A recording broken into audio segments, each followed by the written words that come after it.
So I've been, as of recent, trying to sift and sort through how to move and go about my life.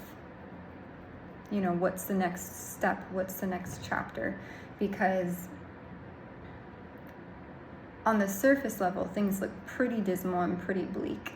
I have barely any money in my bank account. I moved to a city that I really didn't wish to move to. No offense to Chicago. I don't want to harbor any ill intent toward Chicago. It's just, for me, geographically, it didn't feel like a right fit. And it's funny because a few years ago when my brother moved here, I was so ecstatic. I was so, eager to move to Chicago. This is years ago. Now, things are very unclear. They're very, I say chaotic. It's very, very unclear and very uncertain. And that is not a space that I'm used to being in. And I did a video before about this, about how to cope through uncertainty. And more than ever, I've realized the importance of having community and a support system in place for not just gangstalking and targeting, but anything that you go through in life. Because, and I also recently attending a therapy session, like a group therapy session. It was very insightful what one of the therapists or hosts, said that,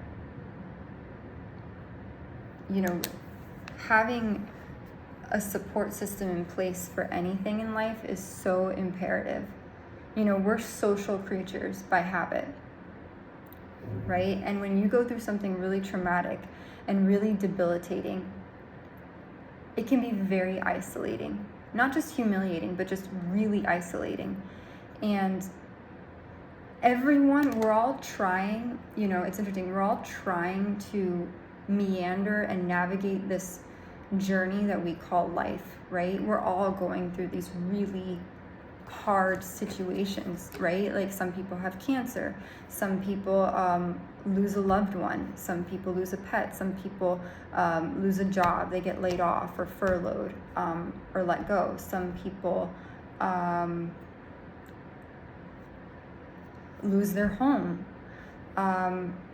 Some people get betrayed, and backstabbed and lied about or framed. Some people, they play a sports game and then they lose the game and then they worked really hard. Or maybe there's an Olympian who, tried training all 4 years and they go to the Olympics and then they fall short and they're like, what did I do wrong?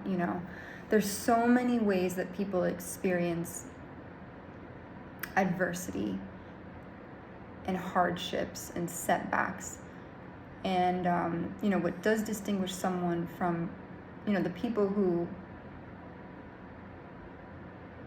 are going to overcome trauma and adversity and trials and tribulations are the ones who turn that pain into power.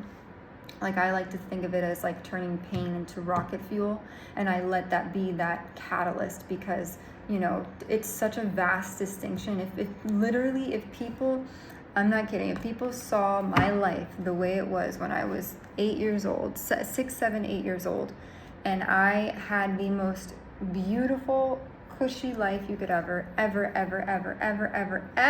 imagine. Ever. When I say ever, I mean, I'm talking, and I've said this before in other videos, we used to go out to dinner. I used to have anything that I needed or wanted. I never went hungry. I never had to worry about clothes or water, hot water, heat. These are luxuries and things that some people, when I was a kid, didn't even have. But anyways, it's such a stark contrast from where my land. And here's another thing. I realize I don't want to speak too much or complain about things, because when you do that, when you speak faith into your future, you attract it back, and what you think about, you attract, right? Where attention goes, energy flows. So I've learned that concept and I've seen it play out in my life, right? When I focus on the things that bring me joy, I feel better. When I focus on the things that make me feel bad and I focus on lack, I attract that back, which you can write that down. When you focus on lack, you attract it back. And that's the truth, right? If you wake up in the morning and you're like, oh, I hate my life. This is so horrible. And it's true. I've woken up in the morning and I'm like, this is so shitty. I can't prove any of this stuff, or it's really hard to prove because of plausible deniability. There's so many conspiracy theories surrounding what goes on, but there's a whole community of people who are also experiencing the same thing, but we all get discredited and looked at as like we're crazy or whatever. So it's very, very, very, very difficult. But one thing I will say that I wanted to kind of reflect on a little bit was coping, or how I've been coping, through this situation without a support system. I can't say I have support. The reason being is the following. And I want to make this very clear for anyone, and this goes for anyone that has children. I'm going to try to sit up straight because my posture is really bad. Anyone that has children, that, you're a parent, and I'm not a parent, but let me give you my kind of philosophy as someone who was a child life specialist. I was certified from 2015 to 2025. And if you don't know what a child life specialist is, basically we're like teachers in the hospital, and we help kids cope with traumatic events in relation to hospitalization, whether it be acute, chronic, terminal, whatever. And how that looks like is we use therapeutic recreation, normalization of the hospital experience, especially through play, through using toys as a medium to help kids cope, with being in a foreign environment. And then we use medical education. So we prepare them for medical procedures so that they are better equipped to master and cope through that experience, so that in an effort to mitigate and prevent psychological upset or adverse reactions later on, or to promote long-term effective coping. That's the overarching, that's the basic gist of what child life therapy is. And that's what I was from 2015 to 2025. It was a very rewarding career. I met some really, really, really, really, really wonderful, wonderful families and wonderful people along the way. I learned a lot. I learned about family-centered care, which is FCC. I've learned about stress theory, Lazarus and Folkman. If you like theory and development, I was really, I'm very big on that.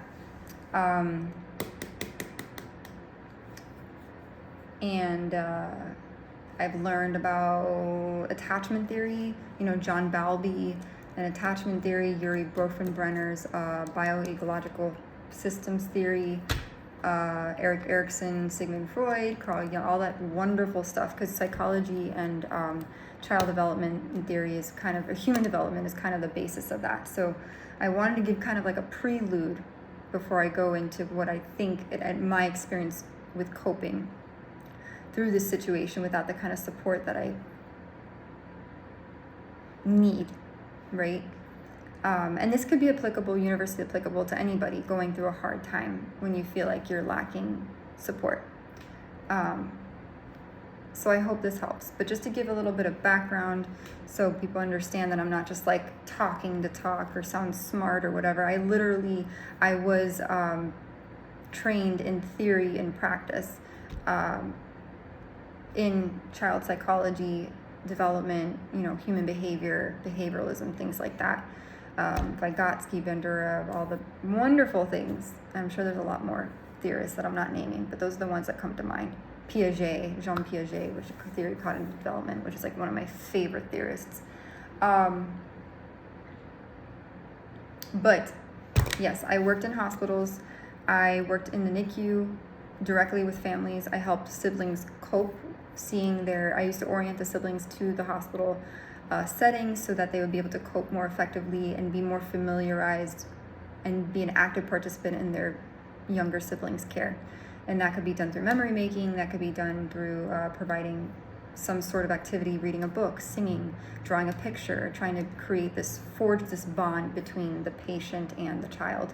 I also, like I said, I studied family dynamics, studied grief, palliative care, I did get kind of certified end of life nursing consortium, or ELNEC, which was being a PCRP, a palliative care resource provider. So if you don't know the difference between palliative care and hospice, palliative care essentially is focusing on quality of life, providing good quality of life through someone that may not be terminal, but may be experiencing some sort of debilitating chronic condition that really affects their quality of life, and putting it in measures in place to make sure that they feel, safe, valued, whatever, all that stuff. And hospice is kind of different. It's like when you basically know that person has, like, they're given an end date or whatever, and I shouldn't say whatever, that's disrespectful, but that they are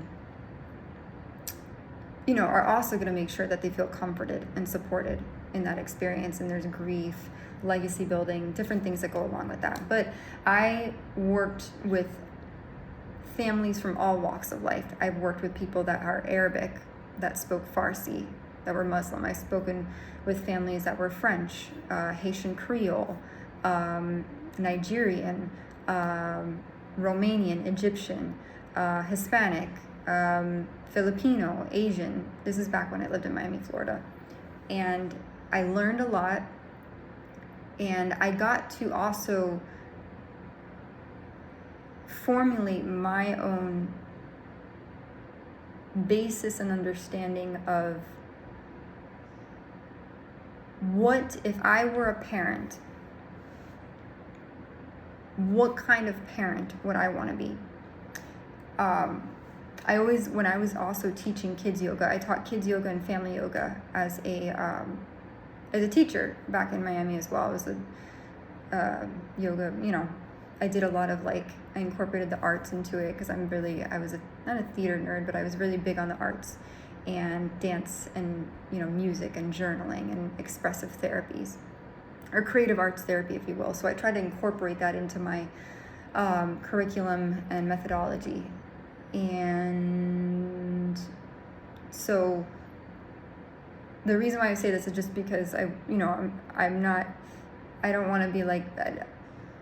It's rooted in fact, right? Like my experience, I have a background in this stuff, so it's, and I'm sorry I'm not dressed more appropriately, but this is, I'm being authentic, and this is myself, my real self.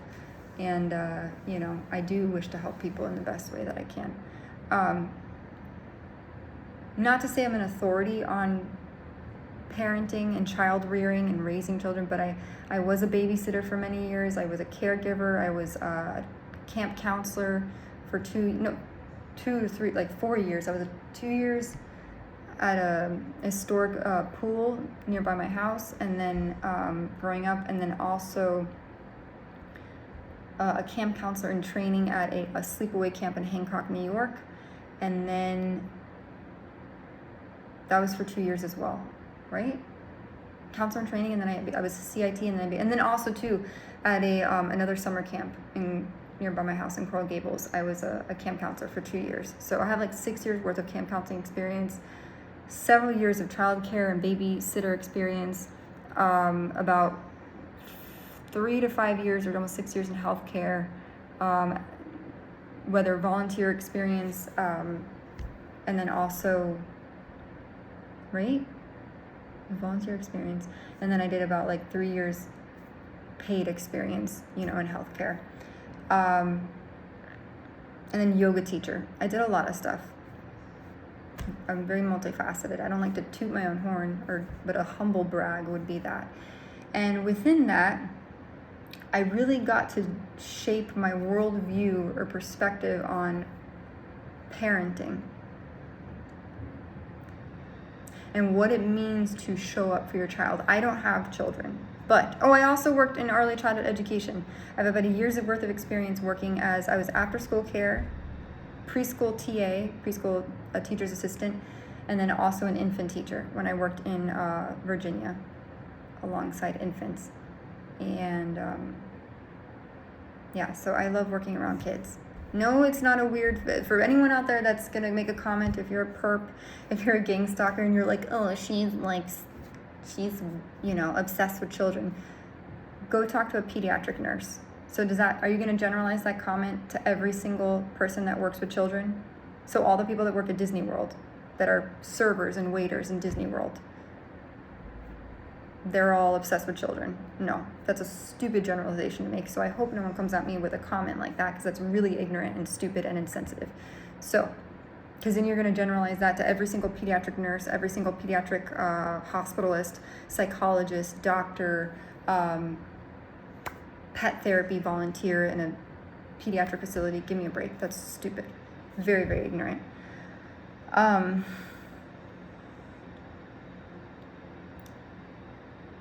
Anywho, moving forward.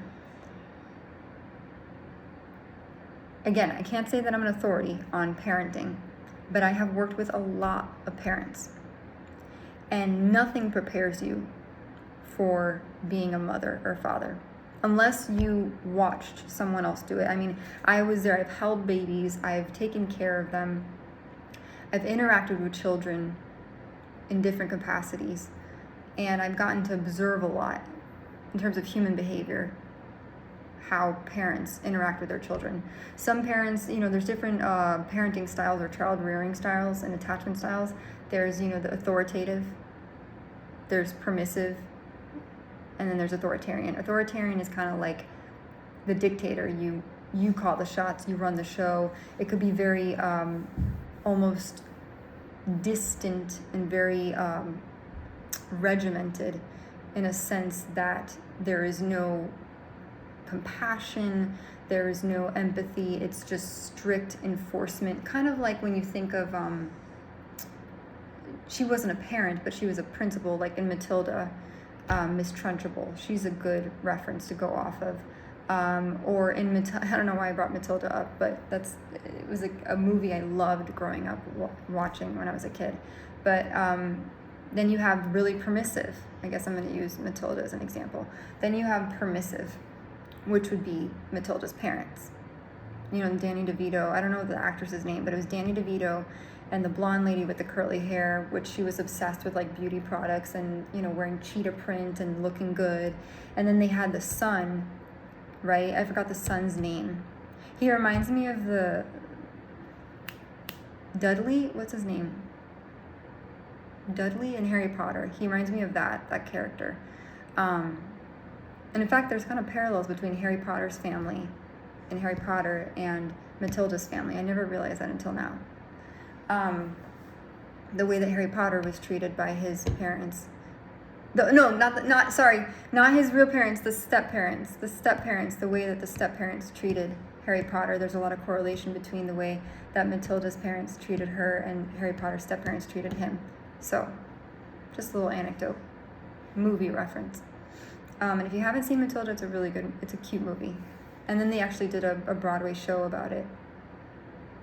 And then they did another remake movie with a little British girl. She was really cute.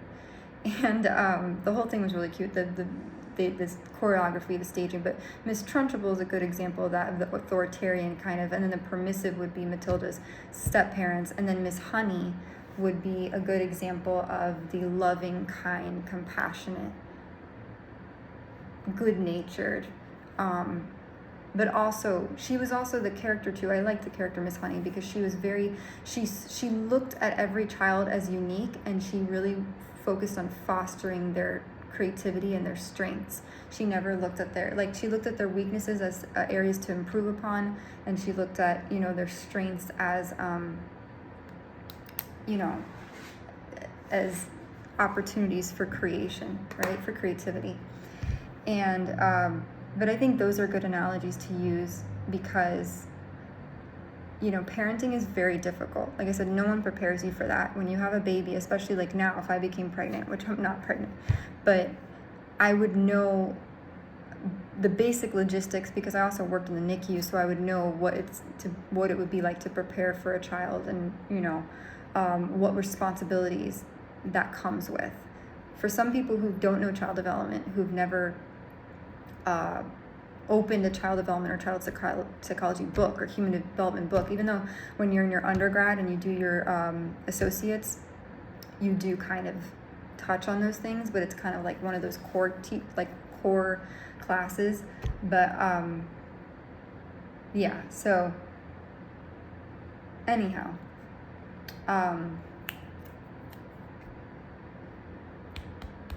excuse me. Nothing prepares you for that. And then but you can, some people that do have friends that have kids, they learn from that. You learn from the movies, because that's how we're socialized, right? Socialization is the process by which we are socialized, or we learn the way, society works. Social norms, social mores, right? That's how we learn the way the world works. And we learn by observation, right? So in essence, generationally speaking too, certain customs and traditions will be passed down generationally unless someone, breaks that cycle, unless someone says, no, I want to do it this way, right? But generally speaking, we don't have a guidebook or a rule book, even though, when you get pregnant, there's a bunch of books on, this is how you're supposed to raise a child and what to expect when you're expecting. You could read all the books in the world, but when it comes time to when you have that baby in your arms and you're holding that child, it's a whole different ballgame. And there's so much, I remember I told when I was volunteering at a hospital back in Miami, when I kind of didn't know what I wanted to do, my aunt was she said, oh, you should work with preschoolers. You're really good with kids. You should do that. And I was like, okay. I was like, maybe I'll look into that. So I did work at the preschool, and then I volunteered at the hospital, and then that's where I learned about child life specialists. And I lost my train of thought for a second, but I promise it'll make sense. But anyways, so going back to raising, having children, when you're having, the rule book and trying to figure out how to raise children and take care of them and babies and all that stuff, and no one prepares you for that, right? It kind of, I will say that I think some of it is instinctual, but that's what I was gonna say. When I was volunteering at the hospital, I remember I told one of my friends that I volunteered with, I told him, I was like, when you have a child, your life stops. What do I mean by that? Not in a pessimistic way, but a really good parent, their needs come last. The child's needs come first. Especially when it's an infant. When it's an infant, basically that infant is fully dependent on you as a caregiver. They're counting on when you cry, right? When the baby cries, that's a call. That's a signal to a parent. I need you. I need you. I don't know what's going on, but I need you. I'm scared. I need you. I'm hungry. I pooped my diaper. I peed my diaper. I need to be held. I need to be comforted. I need you, right? That's what a baby is saying. There's verbal and nonverbal cues. That's a verbal cue, right? There's when a baby is happy and they're going, ooh, ooh, that's cooing. When a baby goes, that's another thing that babies enjoy doing, blowing raspberries. When there's also, there's cooing, but blowing raspberries. When a baby, when the finger splay, usually when babies go like this and they open their palm really wide and they go like this, that's the finger split, no, too much stimulation, I'm overstimulated. Or the furrowed eyebrows are very common, that's also nonverbal communication. So those are all indications to help communicate. But typically when babies cry, that means that they have a need that needs to be met. And that's how that works. So if a parent doesn't provide that immediate reassurance to a child, or that nurturing, then that child is going to feel neglected and their needs aren't being met. That's what neglected means.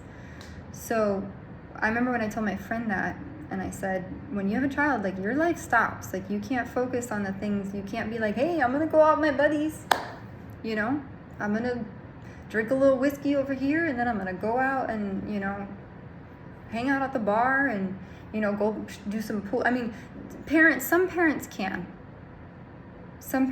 do that. You know, and I mean, if you find the time, and people have babysitters for that, but usually when you have a child, your whole, especially as a mother, if you're breastfeeding and whatnot, and, you know, you have milk that comes in, and you have to make sure that milk is you know, pure, and all this stuff, and you want to eat a good diet and whatnot, but the sole focus becomes on the child, right? So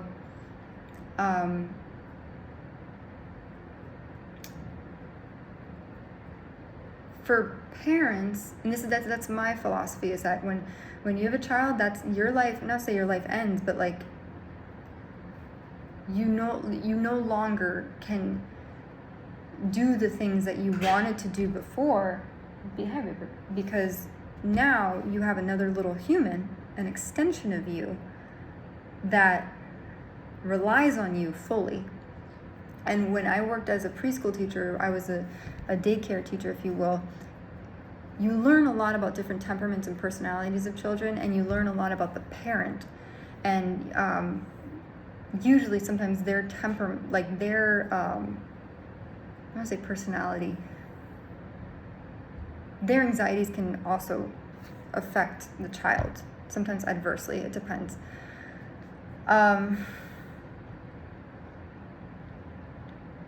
So navigating that, right? Navigating parenting is not for the faint of heart. I do believe some people, I've heard of this thing called DINKs, dual income, no kids. And I respect people who do this, because those are the people who know deep down in their heart, they're like, they're not ready for kids.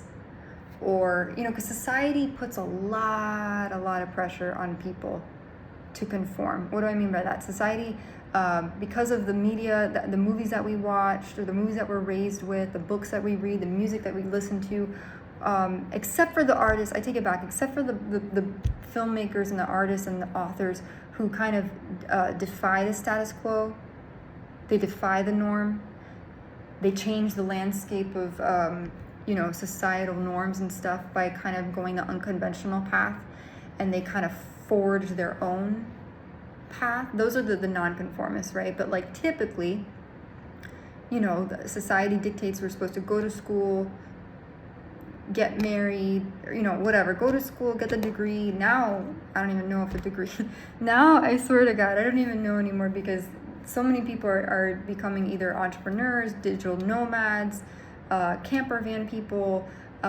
taking gap years, traveling the world, being content creators.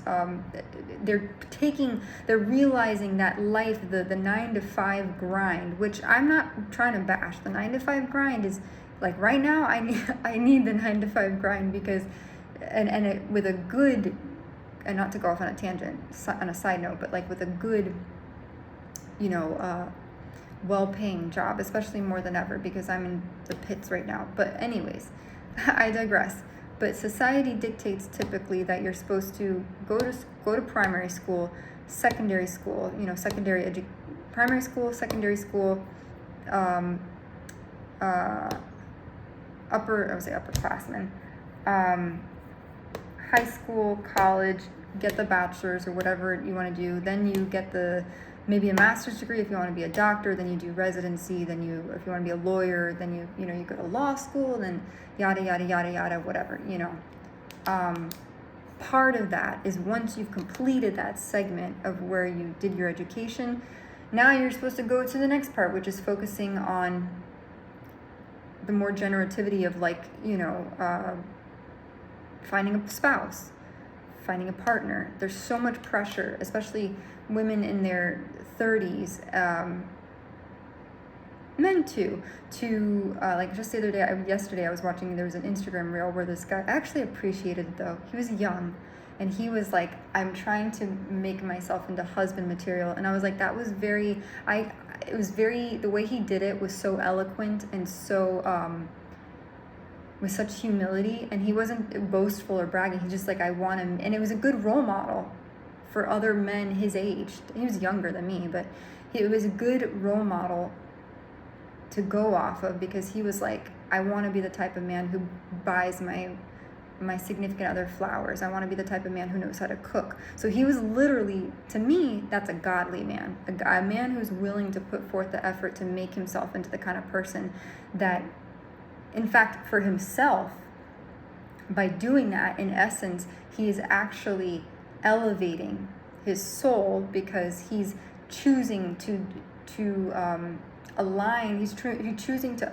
There's here, right? Let's say he's here, but now he's trying to elevate his character so that he can attract that same type of vibration and same type of individual into his life. Because I guess some people, there's an alarm system that goes off in some men where they're like, I need to like step it up, you know. The same thing for me. I realized I was like, if I don't, it's really hard now though, I will be honest, as a targeted person, I was so big on like self-help and self-development, like, and self-improvement years ago. I was the kind of person, like, I'd wake up in the morning and I'd be like, let me lie down and do my Shavasana meditation and like do my affirmations. I used to like sit there, and there was this one lady, what was her name? Alana Fox. That was her name. Her name was Alana Fox. I need to look up that again. But if you ever want to know a really good affirmations, look up Alana Fox. She is awesome. She has a YouTube channel where it's strictly about like self-empowerment and inspiration, and she just had a bunch of affirmations. Like, she created a video where it was like, I am positive, I am beautiful, I am rich. And it's funny because I didn't believe any of those things about myself, so like I had to psych myself. Like, I literally was like, and I would laugh at myself sometimes. I'm like, does this really work? You know, but why not? You know, why not? What you think you attract. You know, so anyways, Alana Fox, I'll put that in the thing. But anyways, society dictates that that's the trajectory we have to go down, right? We have to go to school, do the college thing, get the degree, get the job, you know, work at the job, entry level, you know, after you graduate, and then you slowly, progressively get promoted. Or, you know, if you're like me, my life path, if you look at my life path, it's so wonky because I have so many interests, and it's not because I couldn't choose one, it's just I'm literally intrigued by like everything. You know, like I'm literally intrigued by so much. My curiosity is piqued so often by like so many different things. And because of targeting, I was like, for 1 second, like I was like, how can I go to law school? Like, I don't really know what that would do for me, but I really did. I was like, how do I go to law school? I would love to become a medical assistant. There's a guy, oh my God, there's a guy that I saw, I was on Instagram. He was a doctor. No, he was a Navy SEAL? Then he became a doctor, and then he became an astronaut. I was like, dude, that's crazy. I was like, talk about being ambitious. That's my type of guy. He doesn't know me, but I'm just saying, that's my type of dude. Like, that guy who wishes to, and not for like society reasons, but just because for him, for his own personal development. To me, that's like super attractive. When someone's like, I want to push myself to succeed, not for accolades, not for notoriety, but because I want to do it. That is hella attractive. Anyways, but going back to what I was saying, the society does dictate that we have to go down this trajectory of doing all these things. And then if you don't meet those expectations, if you don't fit the norm, then you're considered, you know, an outlier, an outcast, or not even an outcast, just,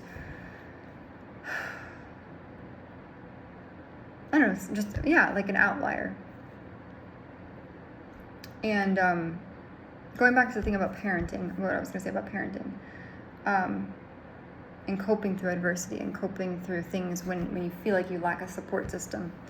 because I don't want to get too off track. But just so people understand my philosophy of where I'm coming from and what I think with, which now I'm going to go into the second part, right? Because I gave a little bit of my background and working with kids and, where I've been and what I've done. And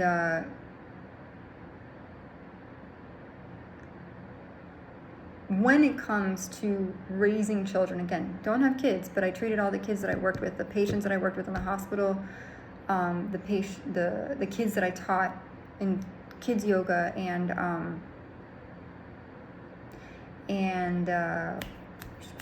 what else? The schools that I've worked at, right? And different yoga studios. The strongest connections I've seen, the healthiest connections between father, son, mother, daughter, mother, son, father, daughter, are the ones in which the parent is completely and wholly invested in their child's well-being. Not a helicopter parent. There's a difference. Being overly protective is not the same as being genuinely invested in your child's well-being and future.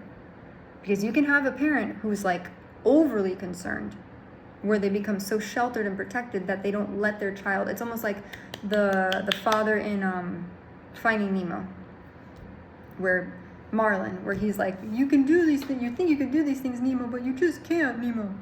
And he's like, no, but I want to touch the butt, meaning like the boat, not that actual butt, but he's like, I want to touch the boat, but, and then he's like, and then he challenges his father, and then he's like, no, I want to do it my way because I'm old, I'm big enough, and I'm whatever, and you need to stop whatever, because Coral, the mom, passes away, and because a barracuda comes and hurts her, and then takes all the eggs in their little clownfish nest. If you haven't seen Finding Nemo, then you're missing out. But it's a really good Disney movie. One of my favorite. Actually, it was one of my favorite movies for a long ass time.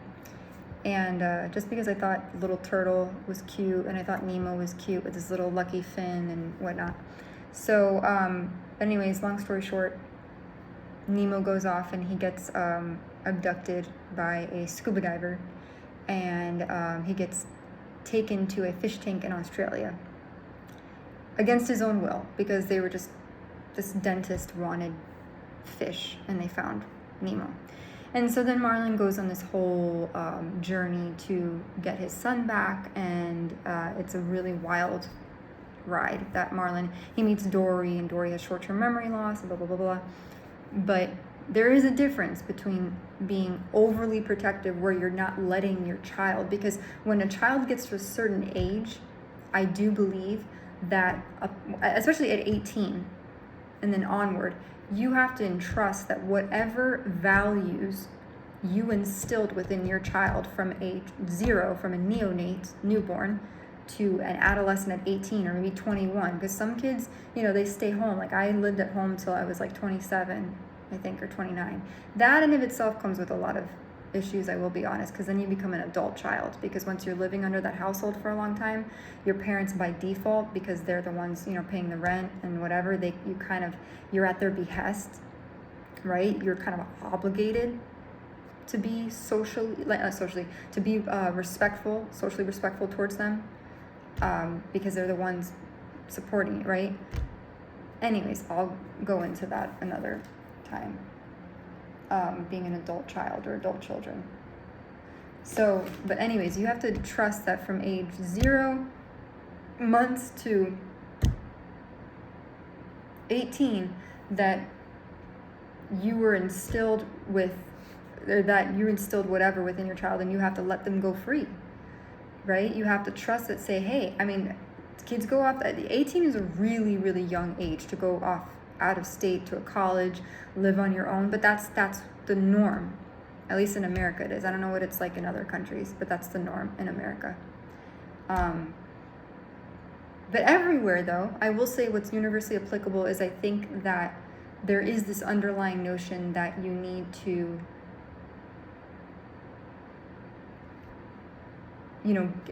succeed in life and excel, and then part of that is getting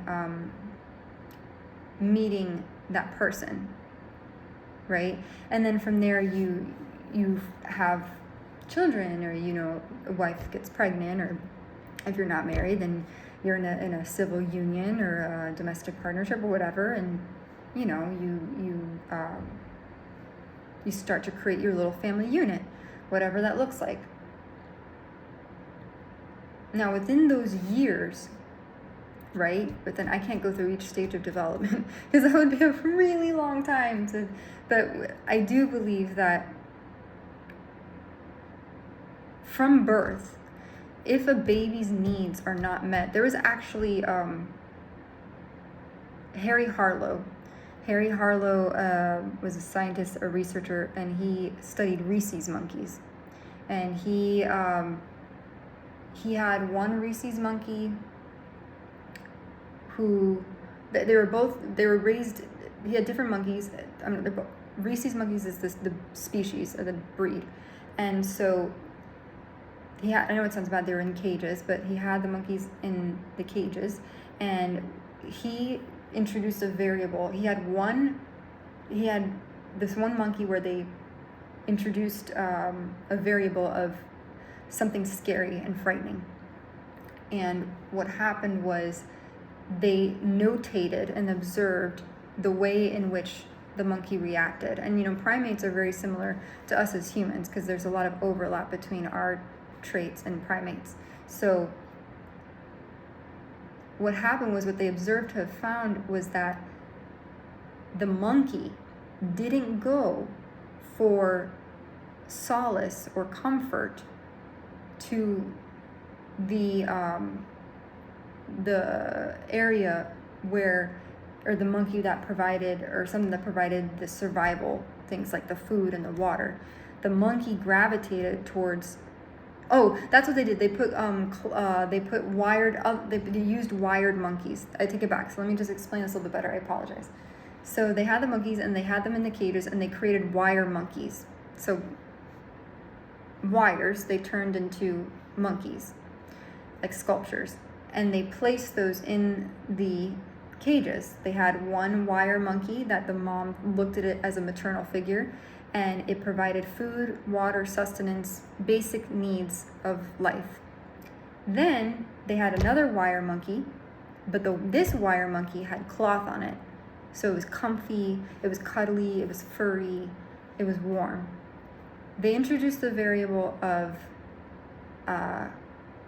this scary looking thing. I don't remember what it was exactly, but it frightened the monkey. The purpose was to frighten the monkey. I know that sounds really bad to do that because, animal rights, cruelty, inflicting harm upon a living being, there's a lot of not so great stuff that comes with that.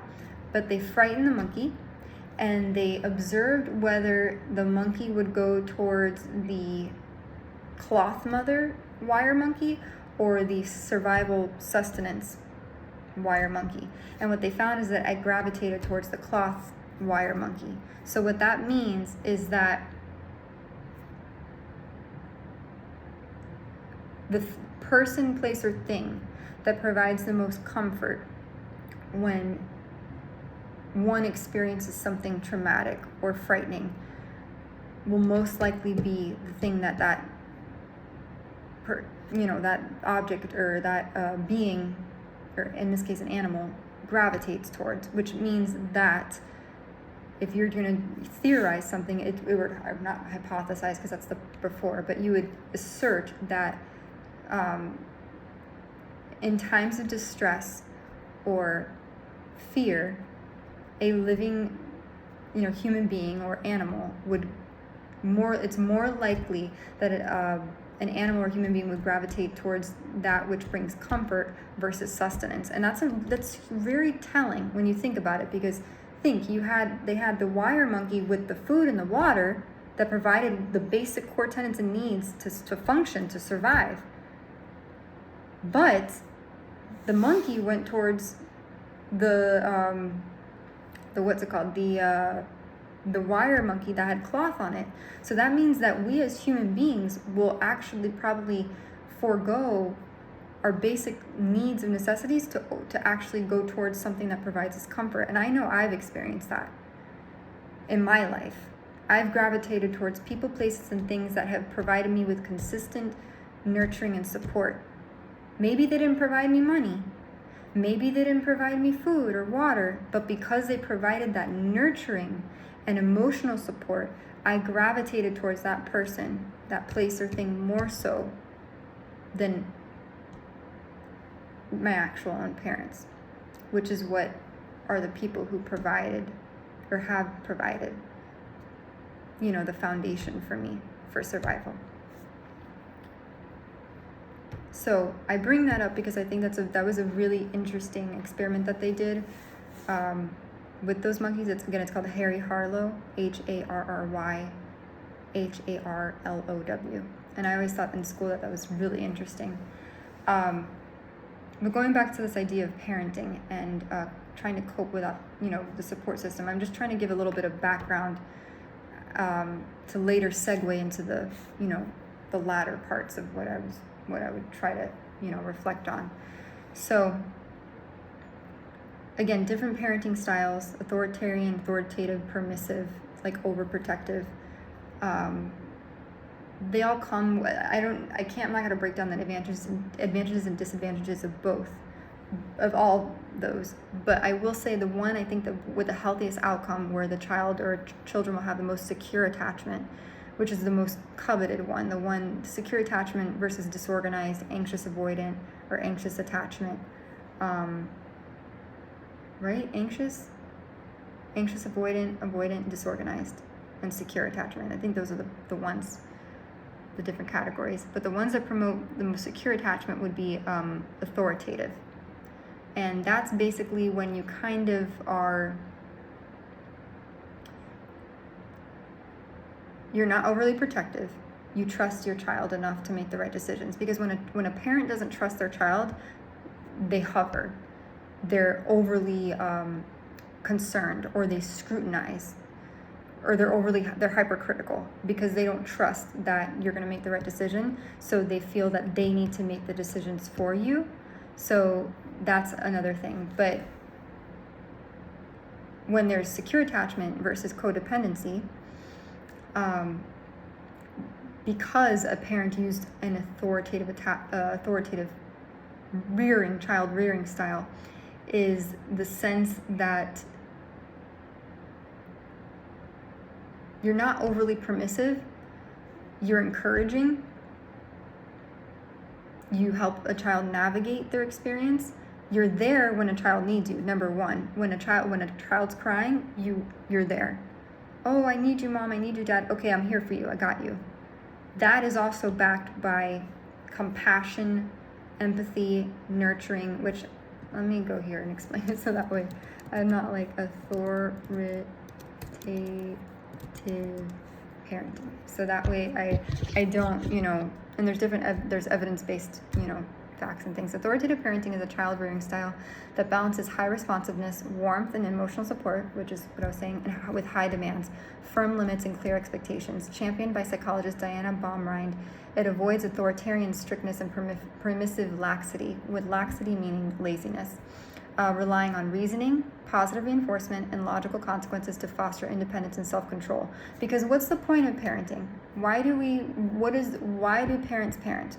The reason why parents parent is because they want to instill positive coping, to promote mastery and independence later on as an adult, so that when a child becomes an adult and they have to live on their own, they're able to do so. So some people, like if you're neurodivergent or overly codependent on a parent, it may be really hard. And I'm can't say I was neurodivergent growing up, but I will say that I became very, I don't know if it was secure attachment to my parents, but I was very, I was kind of codependent. I mean, to an extent, because I feared my decisions. I wasn't super steadfast and resolute in my decision making because I put my parents on a pedestal. So I always thought that I thought they were God. I'll put it that way. I thought what my parents said was the God's word, like that was it. Like, I do not contest you, I don't negate you. I feared negating. My parents put it that way, which I don't know if is a good thing, but that's kind of the way I was raised. And I didn't like to make my parents upset. I tried to be as good of a daughter as I could possibly be, because I really, I took their happiness very seriously, and I correlated my behavior to their happiness. So I was very, as a child growing up, I very much a rule follower.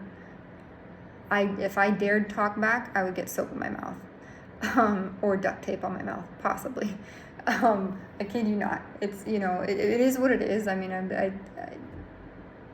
but I tried my best to make sure that I was always, doing the right thing, because I wanted to make them proud.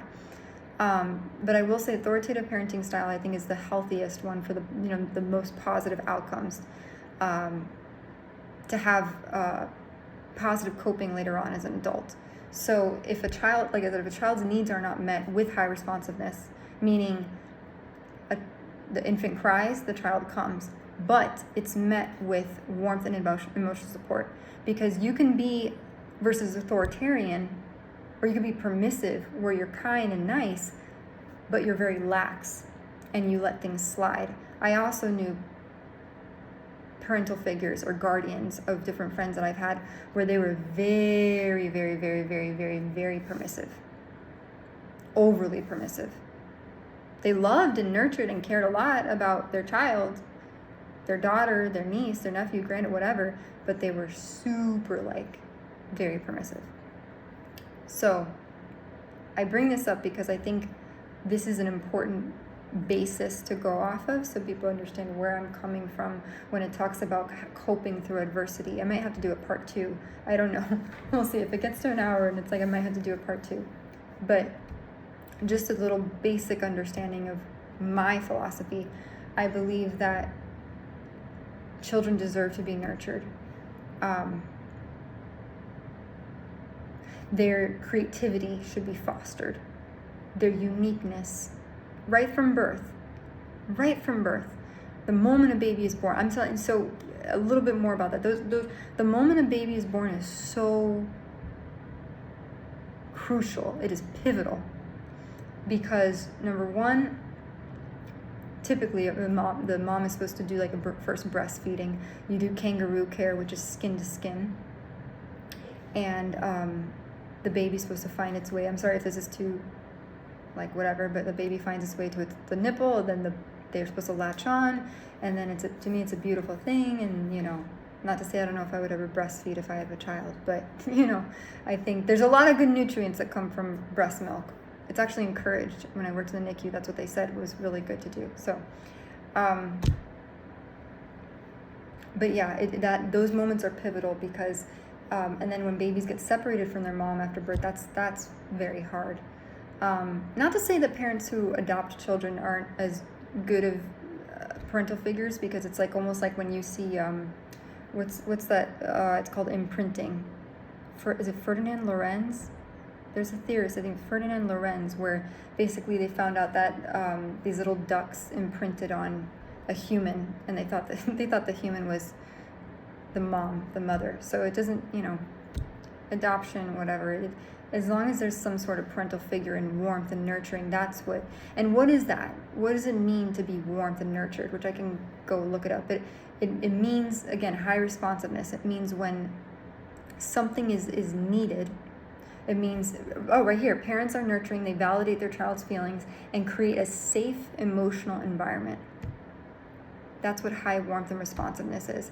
I'm going to repeat that. Parents are nurturing, validate their child's feelings, and create a safe emotional environment. So, and now I'm going to segue, I think, into the next part. If you don't receive that love and support, because you can get the physical, right? Like I mentioned, the Harry Harlow thing. You can get the wire monkeys were there. They had the wire monkey that offered the water and the food. And then they had the other wire monkey that had cloth on it, and the monkey went to the cloth monkey, the cloth wire mother, not the one that provided the food and the water. Anyone could go, here's food, here's water. Those are basic core tenets of what you need to survive. But if you don't have that matched with warmth, that's just logistics. That's just technicalities. That's just customary survival, you know. And to me, that's more conditional. That's not unconditional love, that's conditional love. Conditional love is what comes with conditions, right? You do this, I give you this. Unconditional love is, I will love you no matter what. I don't care, you know. For a mother, let's say a new mom, right, has a baby. Baby cries all the time. You know, she goes from being a mom that was actively out with her friends, you know, going to Sunday brunch, getting mimosas, whatever. The baby's finally here, right? Now she is, this little human is fully reliant on this mom who maybe thought, oh, it's exciting to have a baby because everyone has a baby and I got to do the baby shower, I have my husband and this and that, it's exciting. And now, and she was maybe more concerned about her and the way it looked to be pregnant, right? Because society wants that. But now she has this little human who, you know, completely relies on her. Her breasts are engorged. She's tired. She has stretch marks. She has to pump every, 2 or 3 hours. The baby cries every 2 or 3 hours. So she's up all night, insomnia, tired, edema, fluid retention in her ankles. Her husband is kind of like perturbed and tired because maybe he has to work more to make more money now that they have, a child. So there's a lot of stress weighing on said hypothetical woman. So now she has to figure out how to meet her needs emotionally and this little baby human, little mini-me extension of her. That is a huge leap and jump from being this, single or whatever woman out in the, to being a mother. You have to completely bypass your needs to focus wholeheartedly on this human and loving unconditionally. There's mothers who just give birth and they get postpartum depression. They know the baby's there, but they feel no attachment to it because it just, the baby wants the diaper change, the blowouts, the poop, the pee, the milk, fortifying the milk, doing the thing, putting in the water, putting in the Similac, put in the whatever, and then, holding the baby. I mean, it's a whole different ballgame. So right from the get-go, that forging of that bond starts. That baby's needs aren't met. Oh no, I can't do it. I need a nanny. I can't do it. It's too much. It's too much. Maybe at 3 months, 4 months, maybe 6 months, I'll start to whatever. Those are the formidable years. Those early years, those months are crucial and imperative to bonding. The smell of breast milk itself for a baby, the voice, a mother's voice, these are all things that help calm and soothe an infant. And that period of development, especially like that, there's called critical periods of development in child development, are imperative because the brain is creating neural connections and pathways, like through like the synapses. And synaptic pruning happens way later on, but you're creating these neural connections through sight, sound, the bonding, the touch, the sensory exploration aspect of things. And that is so important. But right from the get-go, if those needs aren't being met, because like I said, you can have the mom who's there, who's present, but the emotion of, I love this baby, I love this extension of me, may not be there. So then a mom might start distancing themselves. the father may start to, and then the child becomes an ancillary or just customary thing versus this part of a cohesive family dynamic or unit. It's just because, oh, my kid, not the love of my life, my child, the apple of my eye, the thing that makes my heart just burst,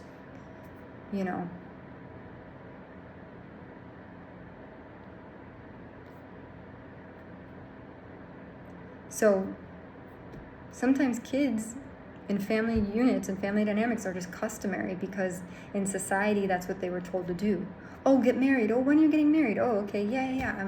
When are you gonna have your kid? Are we gonna have grandkids? Oh, yeah, we're gonna do grandkids. And there might be couples out there who are not even, and if you're a couple out there and you're watching my video and you're being pushed and badgered to have a child, and you're enjoying your life, you're traveling the world, you're doing this, you're starting a business, you're doing whatever, please do not feel obligated, because then you're going to have another little human relying on you for everything.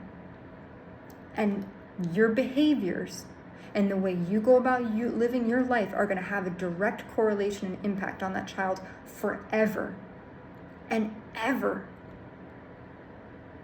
Because some people are not meant to have kids.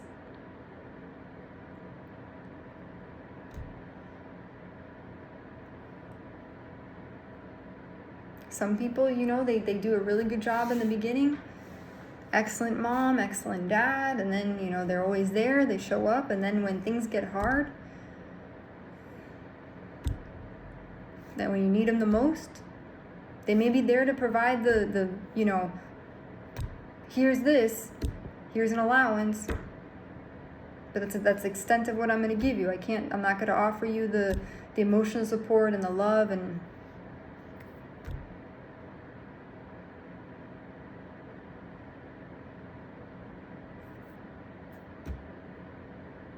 that's not support. That's just like, I don't even know what that is. So the question is, how do you cope through something if you feel like you're alone? And when I say support system, I don't want, I think I was kind of gearing it towards specifically relative to family. I'm going to generalize it in terms of a support system. Meaning like, people, a social circle, social network. And no, I don't mean Facebook. I don't mean the Social Network movie with, what the heck is that guy's name? Jesse Eisenberg. And the other guy, Andrew Garfield. That was like one of the first movies I ever saw Andrew Garfield in. But the way a parent raises a child, you'll hear adults in their 60s and 70s talk about the way that their father and mother raised them.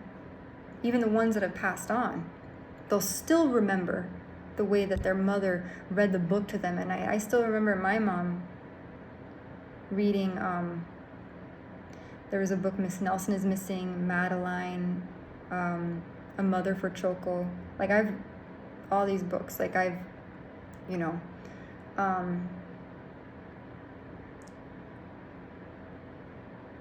have childhood memories that are ingrained in my head forever, of Christmas mornings, of which I'm sorry if I cry. It's just, it's such a stark contrast.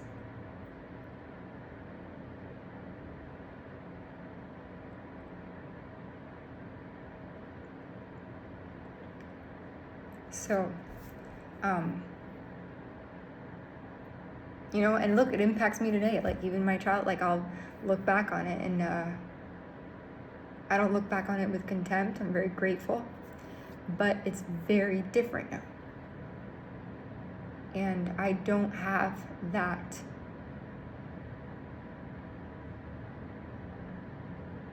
same support. At least not the warmth, the responsiveness. I have the, yes, I'll reply back to you. Yes, I'll answer the phone. I did have some people previously in my life that I thought I could rely on.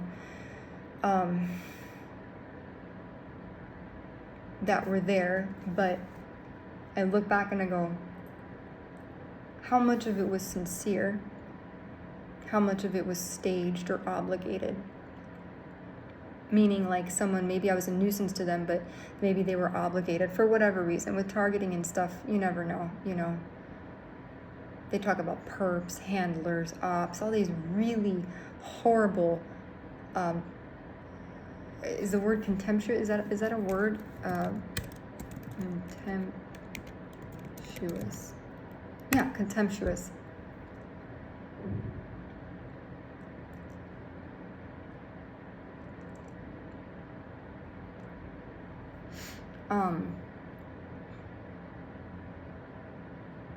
And I don't know if it's, what's the word, repairable? It might be beyond repair, which is irreparable. At this point, you can't,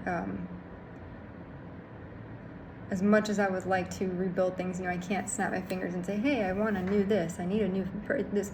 You can only just try to go out in your community and do the best you can. But going back to this idea of the parenting and the support system and stuff like that, I know my battery is very low on my phone, so I'll do a part 2. How to cope, through it, without it.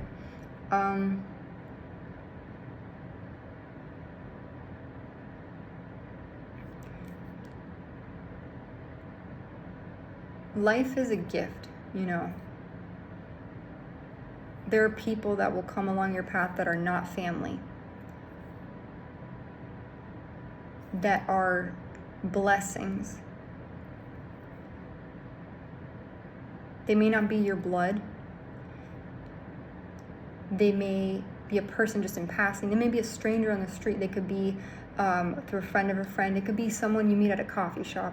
It could be someone that you meet at a workshop, at a yoga class, at your job. Never underestimate the power of human connection. For me, I'm someone, I pride myself, I don't mind being on my own. Meaning, I covet my private time. I've just realized that energy is very energy is very palpable. Energy is very sacred at the same time. Words carry power. People's aura and essence carry power. Think about Christ, the way that, that Christ was. People would flock to be around him as an individual because he carried with him this healing aura and essence and this self-assuredness, because he was so sure that, he said, God is my Father, and did this and all these miracles and things like that.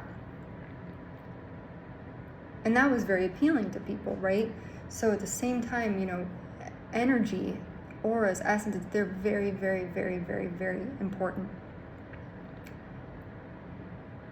And who you surround yourself with is also very important. And, our parents are a role model. They're role models for what behavior is permissible and acceptable. And that's why those child rearing years between 0 to 18 are so imperative, because our parents are the ones who set the foundation for societal expectations and behavior. And we can choose whether or not, I want to adopt that philosophy. I want to behave the way in which, how they taught me. Or we go, no, I want to do the opposite, and I want to do my own thing. Right? We pick and choose. But evidence-based research dictates, science, literature dictates that the nurturing, the love, the support. And I'm not saying this to be floofy, woofy, whatever. No, I'm saying it's shown that when you cry, you have a need, and someone shows up for you,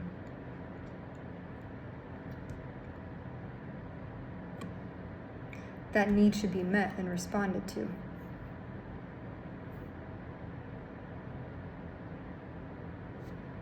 And when it's not, that's when you start to, because let me tell you, psychological warfare, emotional neglect, psychological abuse, narcissistic abuse, gaslighting,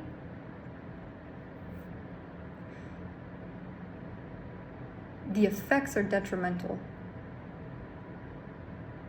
And anybody that's going through a hard time in life, that's tragic, that doesn't matter, whatever, anybody could be miscarriage, house foreclosure, job loss, cancer, illness, heart attack, diabetes, whatever, a breakup, divorce.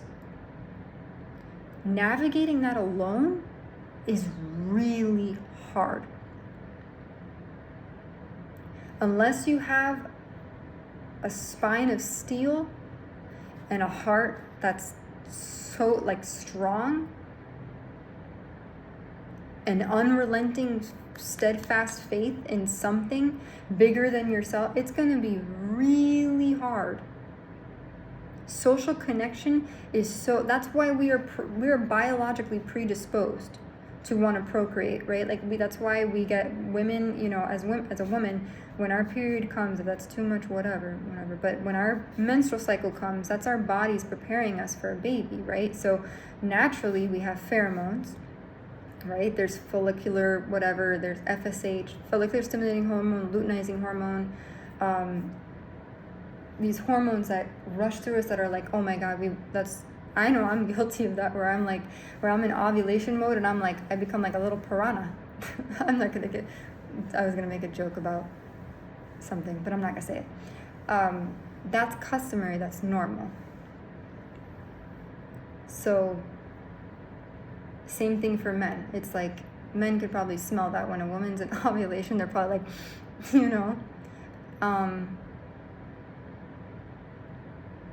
so, and that navigating that could be kind of tricky, I will be honest.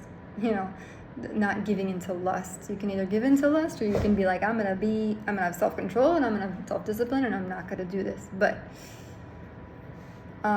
we are biologically predisposed to want to procreate, to be around people. And if you're not, then there's some people they're asexual, they're loners, and that's okay. But the neurotypical brain, the neurotypical person, the human, wants to be around people. They want to,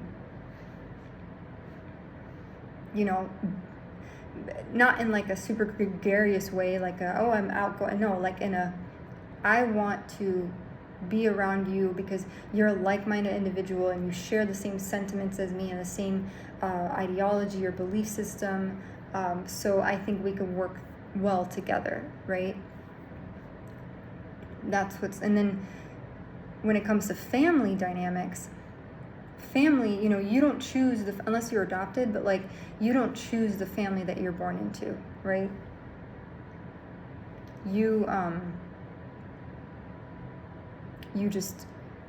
That's your family. So it's kind of tough for people when they're born into families where, maybe sometimes a baby's unexpected, so you're people trying to figure out how do I cope with having this new little human being in my life, I didn't expect it, and then if you don't have any support, that's why people do not, if you're going to have sex, practice safe sex. And I'm guilty of sometimes not doing that because, hormones take over. Anyways, but that's what results in, babies, sex results in babies. So be mindful of that. And abortion, I don't think, for me personally, I'm not really big on abortion. That's just my stance. I think unless it's medically necessary and it's like rape, incest, whatever, people shouldn't be like, oh, I just want to kill a baby because I feel like it. I don't want to have a child right now. So, anyways, I'm not going to get into politics and stuff. But anyways, what was I saying?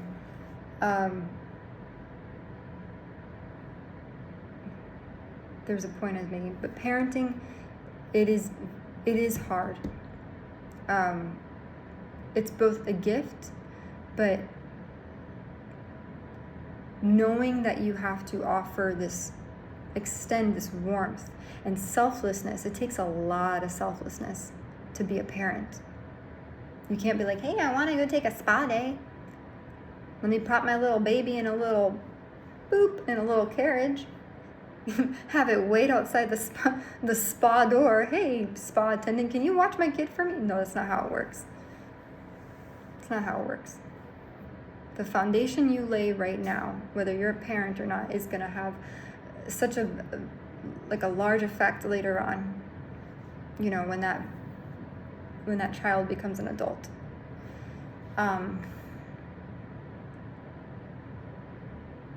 In my case, and I don't want to sit here and bash my family, and I'm sure, I don't know if they watch my YouTube channel or not. It was the opposite. I had a beautiful upbringing, one that I was almost ashamed of because so many other people didn't have that, and so I wanted other people to have it, just so they can get a little taste of what it's like to be so loved and cared for.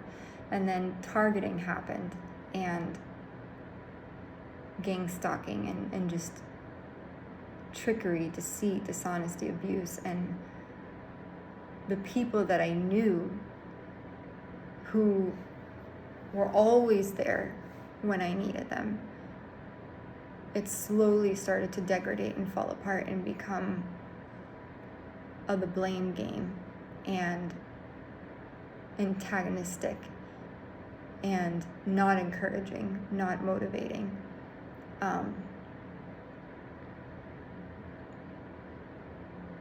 I feel more like a burden, put it that way. I feel like a burden and a problem to my family than a form of respite and happiness and joy. I try not to let that discourage me, because I tell myself, I'm like, God is my father, Mary is my mother, Jesus is my brother. It sounds silly, I know, but that's the way I go about my life. And I'm not there's people that are like, oh, you're a Jesus freak, and it's not about that. We all have people we look up to, right? There's people who maybe are atheists, who have philosophers that Nietzsche, this and that, who are that are super invested. As long as you have something, that you believe in, that's your philosophy, and as long as you treat people kindly, I don't have an issue with that. But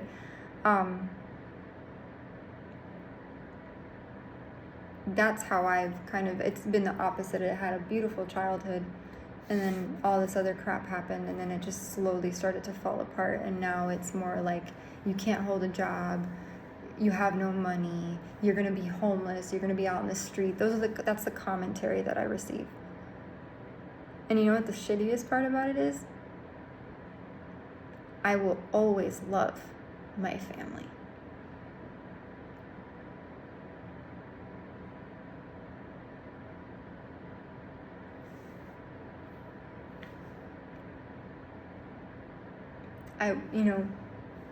And maybe it's because I hold on to the past of what it used to be, but at the same time, I tell myself, is that worth sticking around for?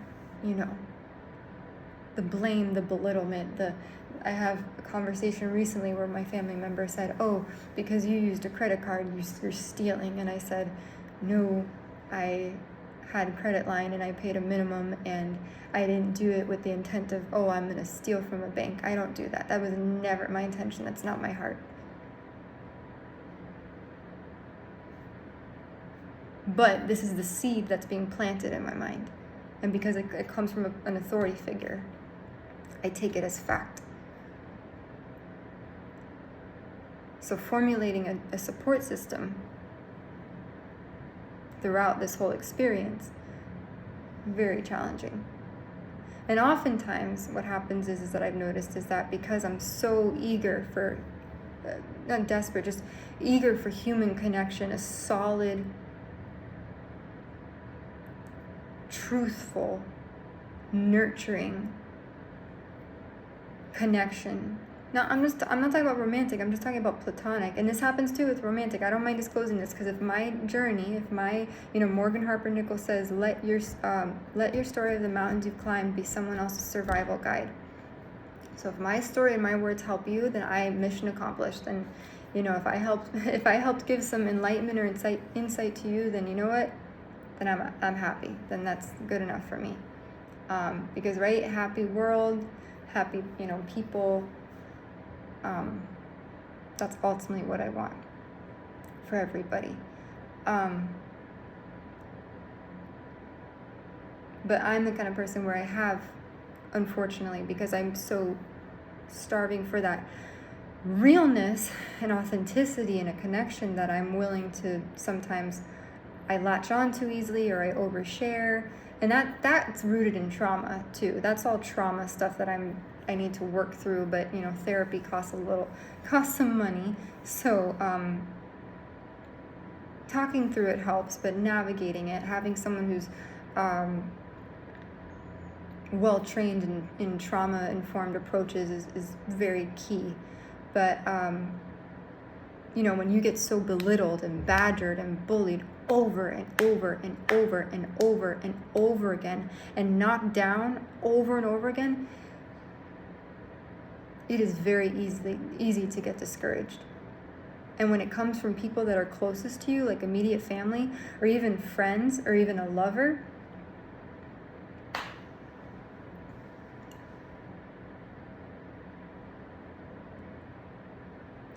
it's hard. It's very hard.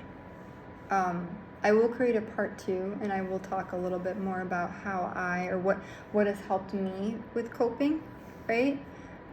Throughout this experience. I can't say it's going to be a perfect, segue. It might be a little choppy, but life is full of unforeseen events, right? I don't think we're ever guaranteed that it's going to be perfect. We're just guaranteed that we'll be, hopefully guided. I do believe in guardian angels. I do believe that, in saints and all those wonderful things. And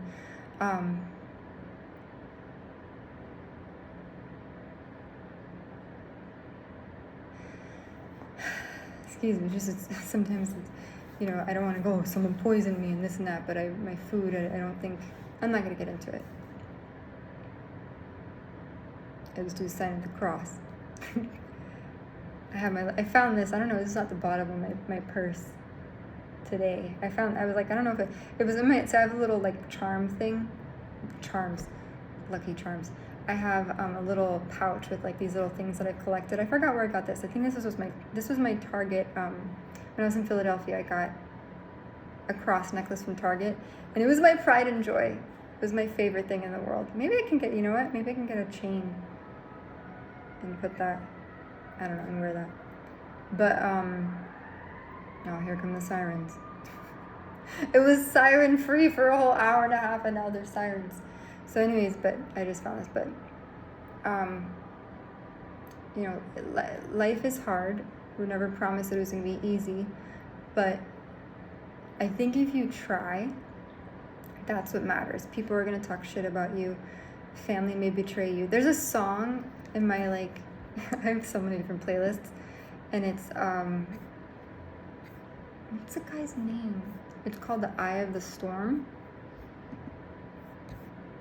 And it says, when I realize I've been sold out by my friends and family, something, not to say that that's what's happened. It's called Eye of the Storm, featuring Gabe Reel, Fresh Start. Ryan Stevenson, that's the guy's name. It's a really good song.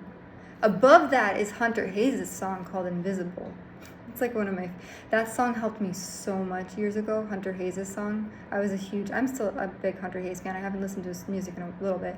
I listened to his Christmas album. His Christmas album he came out with was a really good one. But anyways, life can be really hard, and you're going to have people come up against you. And, family is, like I said, sometimes it's people, we can't choose our family. We can't choose who is going to be our mom, who's going to be our dad, our brother, sister. But I do think that we can create those connections,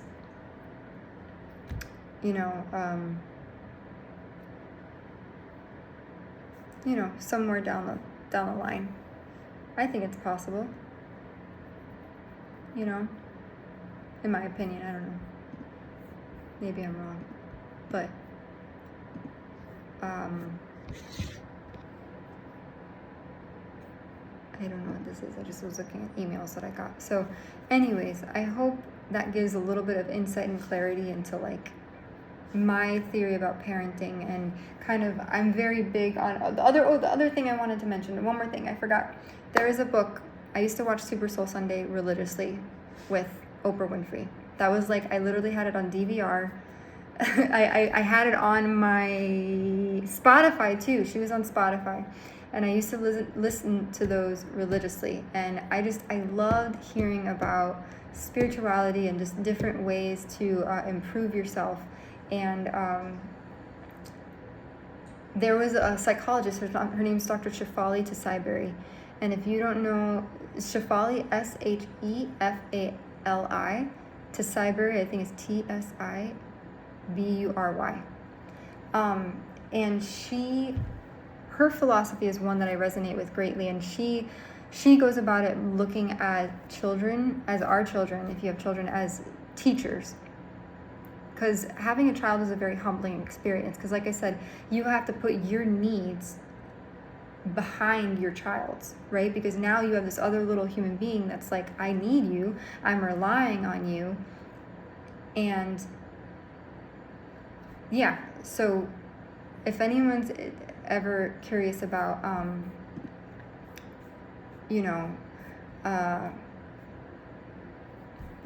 maybe a good philosophy to go off of, if you are, and it's really non-denominational. It's not like you have to be Jewish or Christian, Catholic, whatever. She literally she gives her own self-reflection on being a parent herself, and how her daughter, I think it was her daughter or son, opened her eyes to what it means to be a fully devoted and invested parent.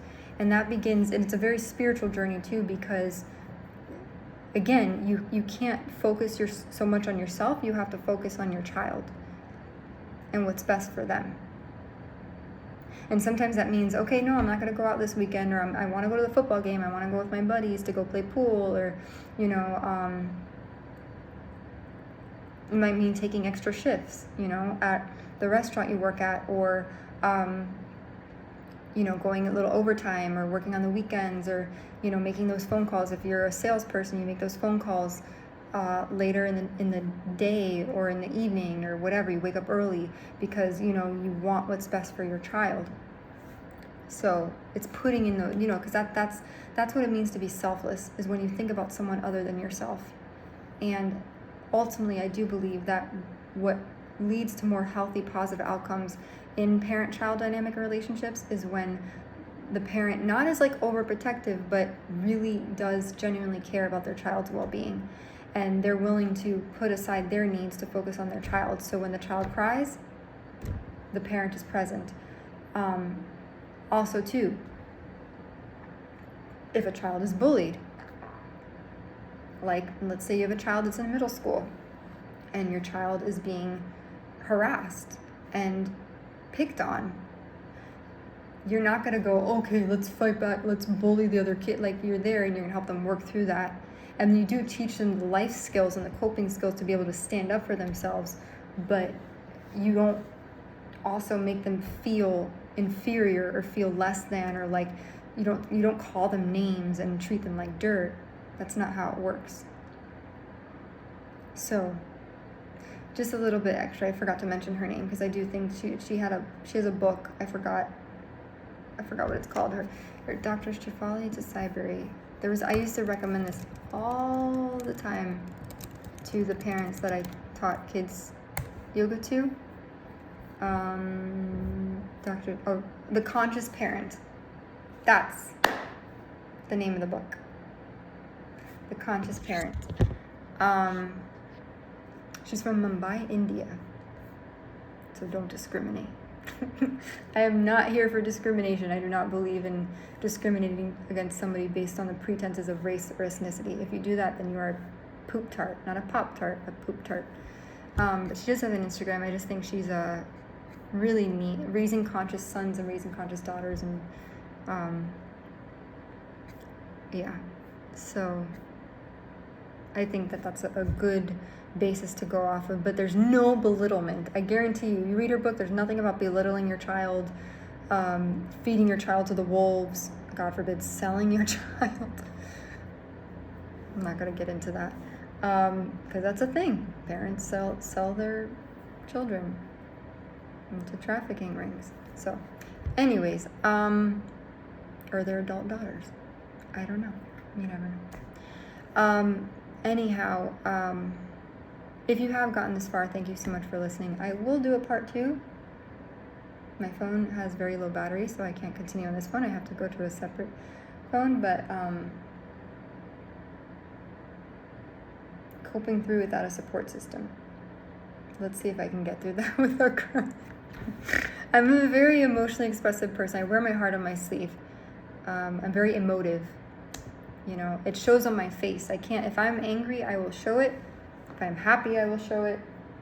I don't know why my hair, I swear to God, my hair lately has been like just falling out, just like, I don't know what's going on. Any Hoosiers, Hoosiers, no, Hoosiers is the Midwestern, Hoosiers is a band, but I hope that gives some people some clarity. I'm not a psychologist, I'm not a therapist, I'm not an authority figure to speak on any of it. I was a child life specialist, and I have much respect for child life specialists. I think they're wonderful people. I think it's a very rewarding field, and if you say, oh, why don't you do that? You should go back to doing that. Well, I have a wonderful pup right over here, and she is my pride and joy. She is my fur baby. Unless I did it part-time, it would be very hard, especially while being Gangstalking targeted, to work. I've wanted to. I had it on my LinkedIn aspirations. There's a few hospitals that I would love to work for that I think are absolutely fantastic, but it would be very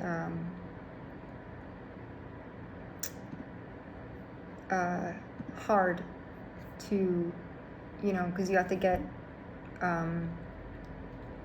someone to watch. I'd have to get someone to watch her and, feed her and walk her and do all those things. So I can't afford that right now. So I've been trying to find remote work or just freelance work or stuff like that. If you have any ideas of what to do, please let me know. I would greatly appreciate it. I'm trying my hand at content creation. I don't really consider this content creation. I mean, it is, but I don't really, I consider content creation like the TikToks, I can't do, the dancing or whatever, and people that promote makeup and whatnot. And I don't really plan on promoting makeup, but I have been kind of curious to try UGC, or user-generated content, if you will, because why not? Can't say I'd be perfect at it, but is the 9 to 5 grind my thing, or 10 to 7? Right now, I need it to be, even though unfortunately, when you're targeted, it's not all sunshine, butterflies, and roses, but you make it work. Because I was talking to someone recently, and you grind it out, right, with what you're doing, and then you do your side hustle, and then that's it. So, anything else that I wish to share? I think that's it. It's getting late. It's 7:31. It's Thursday, May 14th. Tomorrow will be Friday. I feel grateful that I'm still here. Every day I'm grateful that every day I'm like, am I going to live tomorrow? I don't know. Every day it's a toss-up. But, yeah. So I hope that this helps somebody, and hug your children tight. They are bundles of joy and blessings, and if ever your child experiences something hard,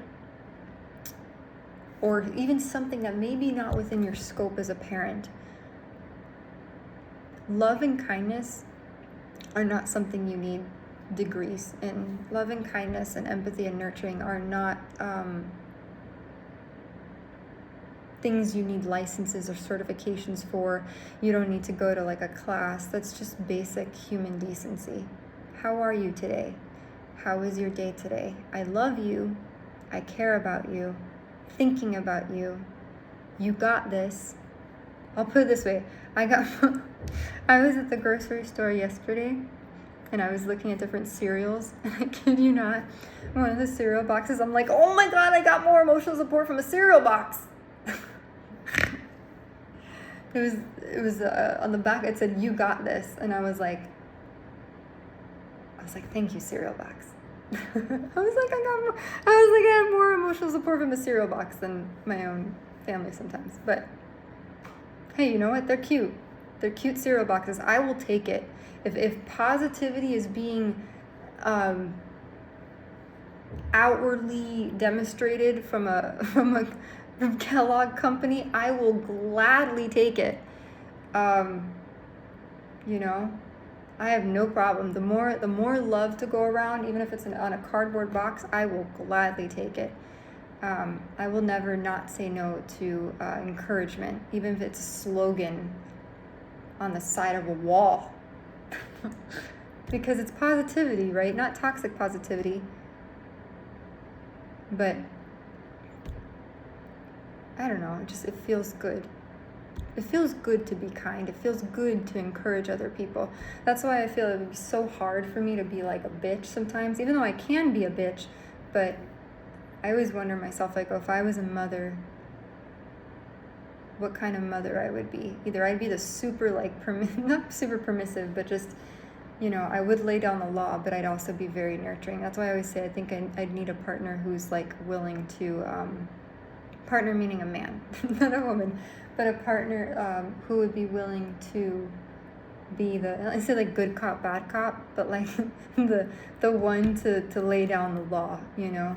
Because I'd be the one that's like, if my kid was like, can we go to McDonald's and get a McFlurry? I'd be like, let's do it! You know, can we go to the movie theater? Yeah. Can I get popcorn and butter? Yeah. So I need the guy that's gonna be like, no! No, little Jimmy. I don't know if that's possible, but right now I can't even honestly thinking about dating is it's fun when under the right circumstances. Dating right now is I want to believe, and I did a video about this, is dating as a targeted individual. I feel like sometimes I think about that because I want to feel normal. You know, I want to feel like I have a normal life because my life just completely changed for the worse. I grew a lot. Like, I grew a lot. I've learned a lot, and I've gained a lot of experience and maturity. But I've also suffered immensely. And building up my finances back from, like, where it was to where it needs to be. And also, to the injustice behind it, because I had amazing credit. I had everything going for me in my life, and I had money saved, and then it all like a rocket ship that's. I need to go back and still try to figure out what happened though. Like, I mean, I need to look at my expenses and see where. I mean, I already know though. It's because of the moving and the short stints in employment. I mean, it's obvious. Like, that's pretty much basically the gist of it.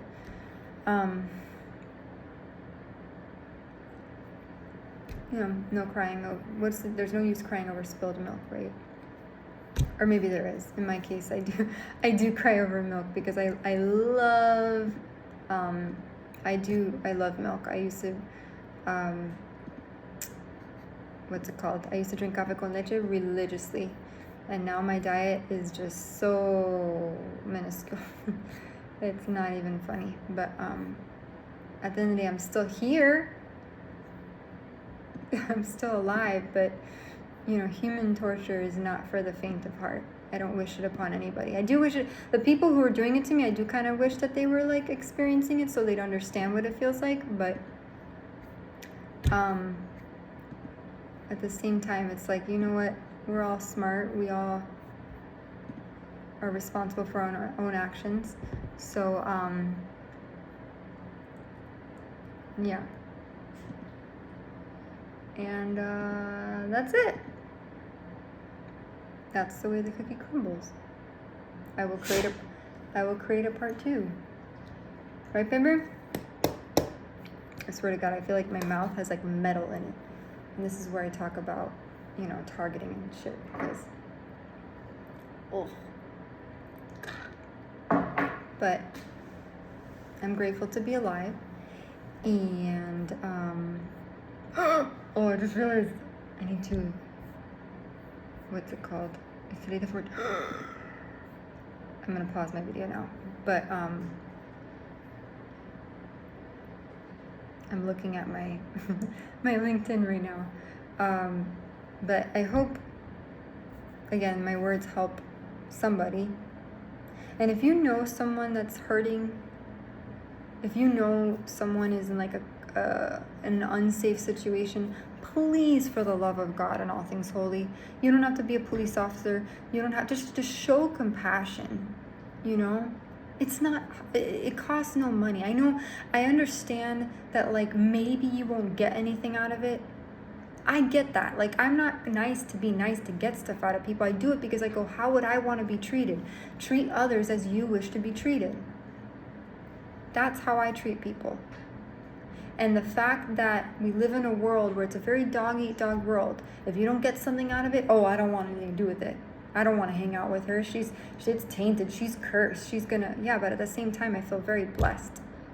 And my energy is sacred, because whenever I pray for someone, I need to start pouring that love back into myself.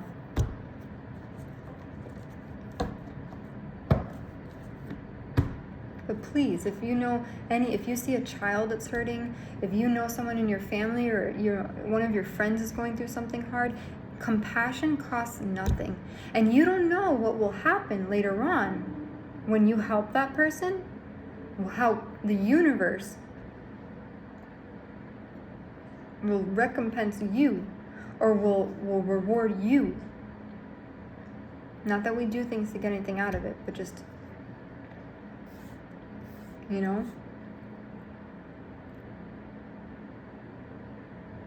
So I hope that makes sense.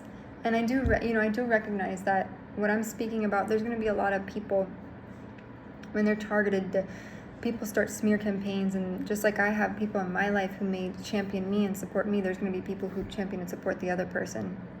I get that. But when there's legalities involved and when someone's safety is compromised, that's a whole different ballgame. And I sincerely do feel like my safety has been compromised on numerous occasions, and I don't want to lose my life over it. And more than ever, I need a support system. And I don't know where I'm going to find that or if I'm ever going to get that. And I know people go, your family. I've tried. And it's not that easy. And I'm bearing my soul to a bunch of strangers that I don't know. But I'm hoping that some good comes out of it. And I'm just bringing awareness and visibility to it because I don't want to lose my life over this. I have so many goals and hopes and dreams and aspirations that I want to see come to fruition. The last thing I need is for someone to poison me to death or drug me enough where like I end up croaking. And it could have been prevented. Instead of being dismissed and neglected, it could have been prevented. So please help others.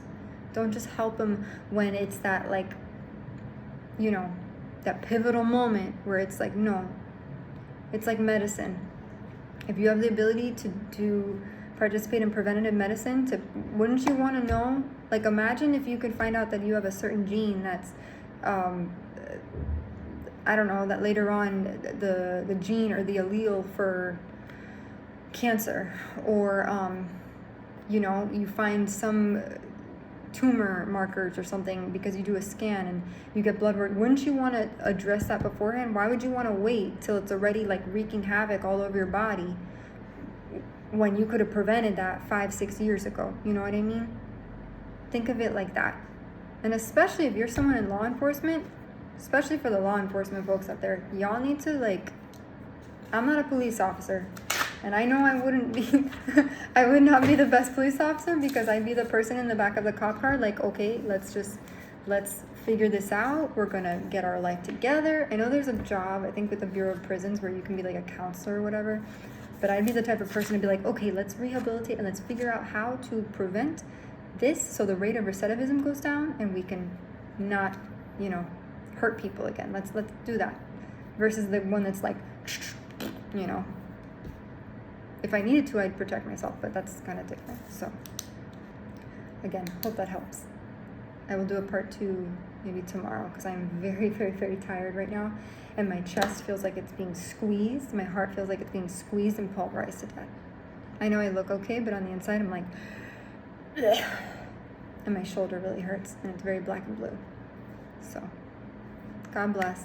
Thank you so much for listening. And if you are a parent, love your children so much because they are gifts from God. And if you have animal children, even better. So, and don't gaslight them. Don't make them feel small. Don't belittle them. Encourage them. Motivate. Inspire. Show compassion. Lift them up. Encourage them through times of hardship. But also be realistic. But don't be so realistic that you sit there and bully them and make them feel horrible and helpless, because that's not what's encouraging. There's a way to communicate constructive criticism. That's why it's called constructive criticism, not destructive.